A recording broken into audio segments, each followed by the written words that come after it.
Welcome to the Success with Jewelry podcast, where we invite you inside our conversations about business success and marketing for jewelry designers and entrepreneurs. We're Laryssa and Liz, jewelry marketing experts with a combined 16 years of experience in jewelry marketing and proven track records in helping jewelry brands meet their goals.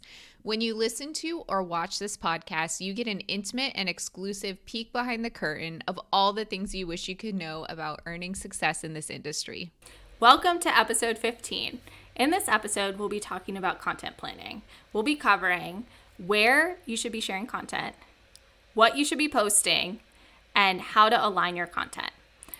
We also want to tell you about our insider community. When you join for only $20 a month, you'll have access to extended episodes full of tips that you can start implementing today and further resources about each topic we discuss. To get access to this exclusive content, sign up by visiting successwithjewelry.com. Hey Laryssa, let's get into it. First, I want to know, do you plan your content in advance?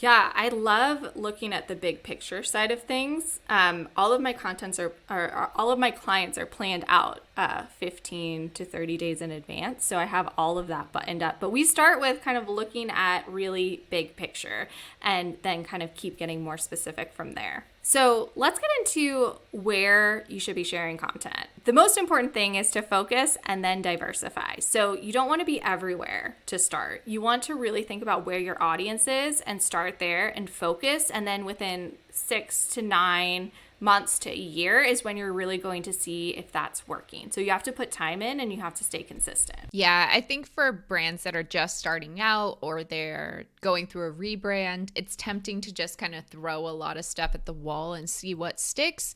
And you might have to do a little bit of that to really understand where your audience is, but I would try as much as possible to pick a lane and kind of stay in that lane.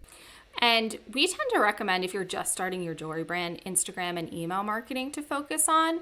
But if you've been in it a while and you've been building audience different places and you have a strong Facebook audience, you want to focus your energy there and not neglect it. And also remember not to have prejudices about platforms based on your own preferences. Like if you don't use or like Facebook, for example, that doesn't mean that it's irrelevant for your brand or that your customers aren't there.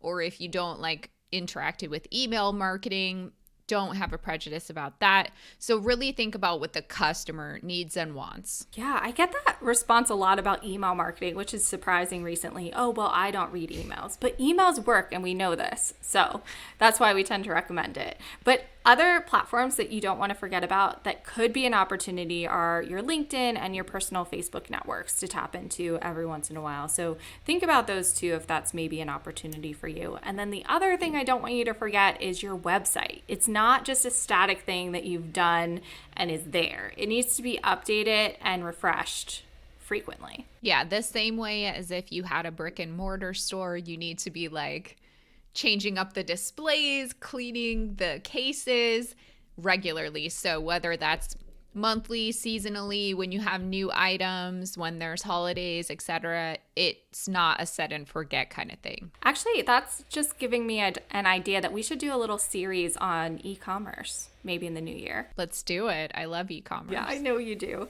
Just as I love social media, I love creating content.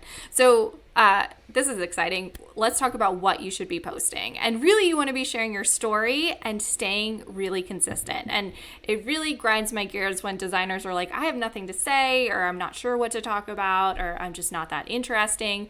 And the thing is, you are really interesting. Your story is really, really interesting. Your process is interesting. Your inspiration is interesting. And people want to hear about that. And your audience and your consumers want to know more about you and what you do. And usually I find the designers who say that, not all the time, but most of the time, they're just not carving out the space to do the brainstorming. So they're often coming at it last minute and thinking, oh, I don't have anything to say. So we'll talk about carving out that space, but that's typically like a symptom of that.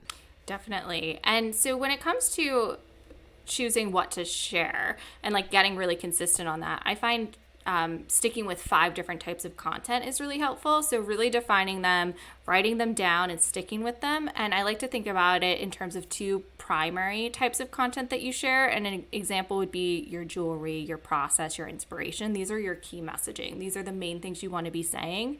And this is most of what you're sharing.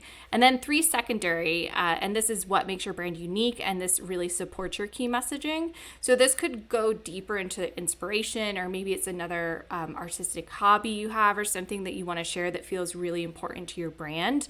That would be your secondary messaging. And some questions to consider when you're coming up with these 5 types are, what will my ideal client connect with, which is so important to understand your audience and what they're interested in.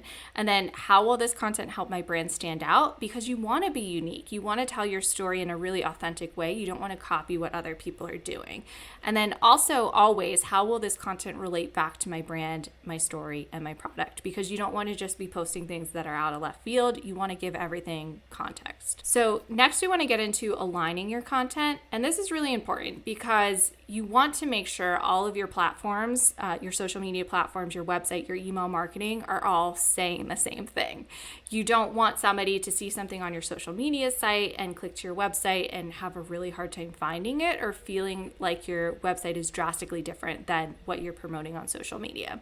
And so I think that that's just a really important piece of the puzzle, is just making sure everything is working together. Yeah, and by aligning your content and creating that consistency, you're really providing a service, because you're making it so much easier for the customer to connect with you. It's like you're sending them reminders. You're making sure they're paying attention. If a customer or a follower really doesn't want that, they can unsubscribe, they can unfollow you, whatever. But the people who want to be there with you, you are supporting them by having alignment in your brand. Definitely.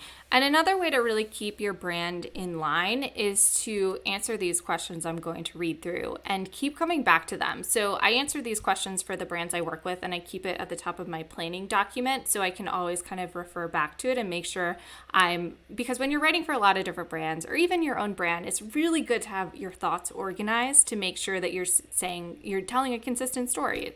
It's so important. So the questions that I want you to ask for yourself and write down the answers to, whether it be in a Google Doc or on a piece of paper, write them down. But first off, what is your core message? So what are you trying to say?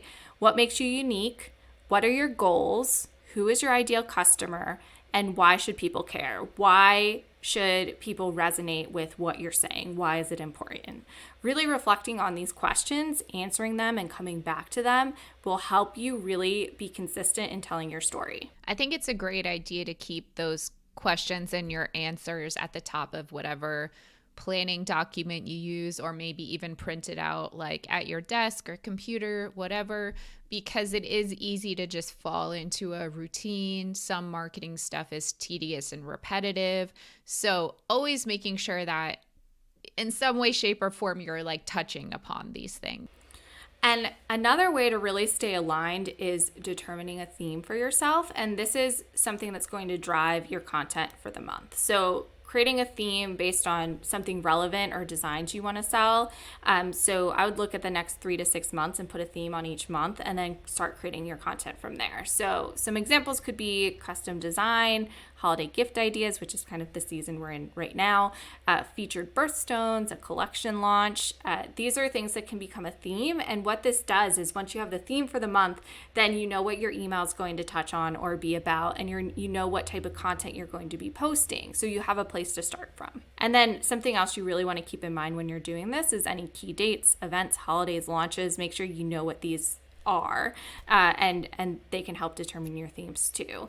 Another thing that can really help determine your content is your goals. So create your content strategy with goals in mind. For example, if you want to be selling more pieces in the $2,000 price point, then you want to be talking about pieces in the $2,000 price point. If you want to take on more custom projects, then you want to promote that you do custom projects, because people don't know what you don't talk about. So really having your goals help drive your strategy is a great way to figure out what to be talking about, and it will also help you move your business forward in the way you want to. Yeah, and the goals don't always have to be sales oriented. Like if you want more email subscribers, make sure that your calls to action are inviting people to sign up for your list, reminding them what they get by doing so.